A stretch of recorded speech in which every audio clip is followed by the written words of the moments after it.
Lovely viewers. Before we dive into today's content, I'd like to ask for your support in a few simple ways that really help our channel grow.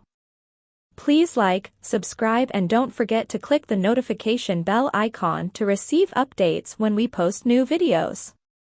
Please also consider sharing with your friends and family, because sharing is caring.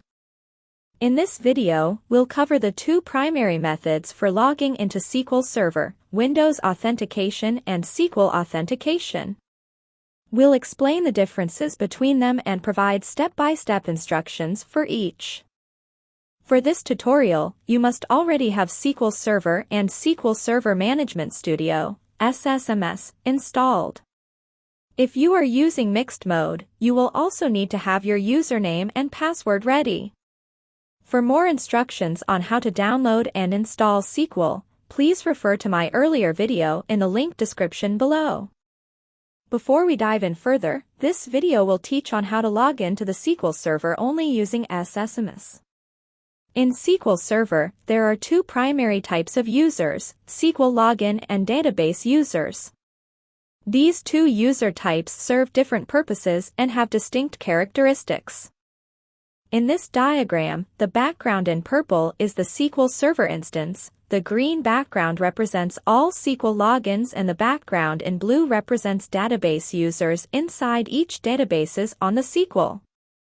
In this example, a SQL login called user A will log into the SQL Server instance, and he will be able to view or perform queries on database 1 and database 3 based on his permissions. However, even though he has access to the SQL Server instance, he has no rights to view or perform queries on database 2 as the permission is not granted. In terms of SQL logins, there are two different authentication modes. Windows Authentication Mode only allows users to log into SQL Server using their Windows user accounts. It is often the preferred method in corporate environments. This mode does not allow for connections if your applications are not connected to the domain for authentication. While the mixed mode authentication allows the use of both Windows Authentication and SQL Authentication at same time. It is often preferred for applications are not on Windows or not joined to the domain controller. Let's look at Windows Authentication Mode only. In order to use this method, SQL should already be installed in Windows Authentication Mode only. This is often called integrated security or single sign-on. It is the preferred method in most corporate environment, as the user do not need to provide username and password to log in to the SQL Server. Let's begin with the demo on how to connect using Windows Authentication. Open SSMS on your computer. In the Connect to Server dialog, select the appropriate server name. Under Authentication, choose Windows Authentication. You will notice that you cannot enter any username or password if you choose this method. Click Connect to Login and you are now logged in to the server.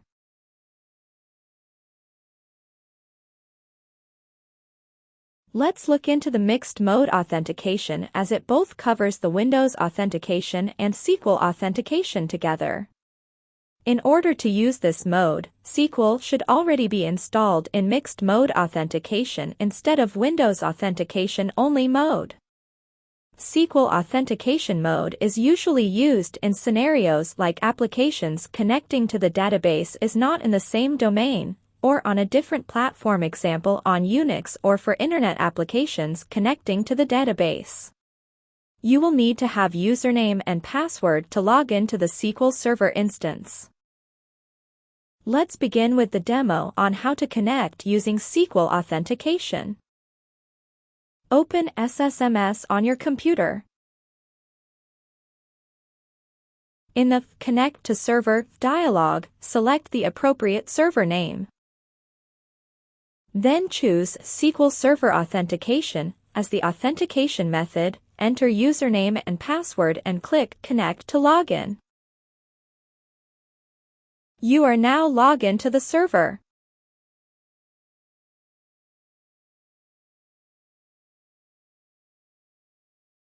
Thank you. Make sure to like, share and subscribe for more videos.